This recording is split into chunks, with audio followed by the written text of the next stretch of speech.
நீ மைக்குன்னா உனக்கு புதுசா எவ்வளோ நேரம் வேணாலும் பேசுவீங்க. இல்லை நான் உனக்கு தெரியாது இல்லை, எந்த இடத்துக்கு போனாலும் நான் பாட்டுக்கு சரளமாக பேசுவேன். ஆனால் நீ நிற்கிற இடத்துல அது பேச முடியாது, உனக்கே தெரியும். ஏன்னா இது சந்தானத்தோட கோட்டை, அங்கே பண்ணக்கூடாது சேட்டை.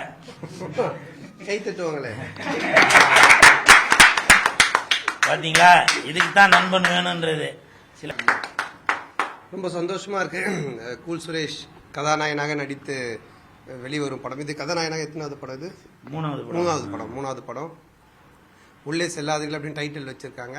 ஆனால் அதுக்காக அந்த டைட்டில் பார்த்துட்டு யாரும் அதை ஃபீல் பண்ணாதீங்க. உள்ளே போனால் பயங்கரமாக இருக்கும் அப்படின்றது அந்த ஹாரர் ஃபீலு. கூல் சுரேஷை பார்த்து நான் சொல்கிறது என்னென்னா, நாங்கள் 2 பேரும் காதல் அழிவதில்லை அந்த படத்தில் இருந்து ஒன்றா ஜூனியர் ஆர்டிஸ்டாக போயிட்டு செலெக்ஷன் ஆகி டிஆர்ஆர் கிட்ட அதிலிருந்து அப்படியே டெவலப் ஆகி கஷ்டப்பட்டு வந்த ஒரு ட்ராவல் எங்களது நண்பர்களாக.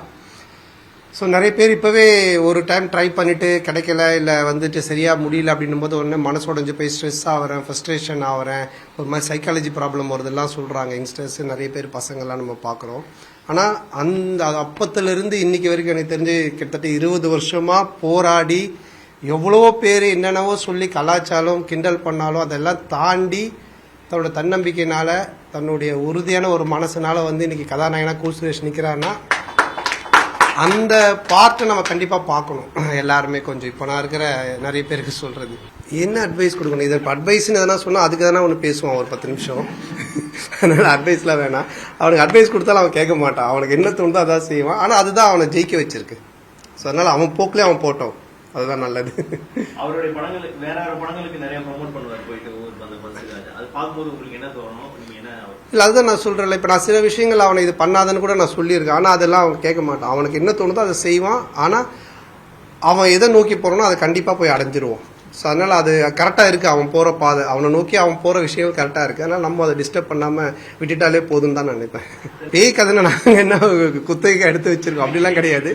அது ஒரு யூனிவர்சல் சப்ஜெக்ட். ரெண்டாவது அது பண்ணும்போது ஒரு மினிமம் கேரண்டி. கண்டிப்பாக ஒரு பேய் படணும் போது எந்த ஆடியன்ஸாக இருந்தாலும் உள்ளே வருவாங்க. பொதுவாக குழந்தைங்க ரொம்ப இன்ட்ரெஸ்டிங்காக வருவாங்க. ஸோ அதனால் அது ஒரு நல்ல ஐடியா தான். அதெல்லாம் யோசிச்சு தான் முடிவு எடுத்திருப்பான். அவன் யோசிக்காமலாம் எதுவும் பண்ண மாட்டான். இல்லை வேற எந்த இடத்துக்கு? இப்போ கிண்டியில் இருக்கியா? இல்லை இப்போ என்னன்னா எந்த இடத்துக்கு போனாலும் கடைசியில் ஹீரோ தானே, அந்த இடம் தானே வரணும். இல்லை சீக்கிரம் வரும் லேட்டாக வரும்ன்றதை விட நம்ம நினைக்கும் போது கரெக்டாக வந்து சேர்ந்து அதை ஹிட் அடிக்கிறோமான்றது தான் பொறுத்து இருக்குது. ஸோ முன்னாடியே வரும் பேக்கில் வரும்ன்றதில்ல. ஸோ ஹீரோ வந்து ஜெயிக்கணுன்றதா ஒரு கனவாக இருந்திருக்கு. அது வந்து அடைஞ்சிட்டாரு. இப்போ 3வது படம் பண்ணியிருக்காரு.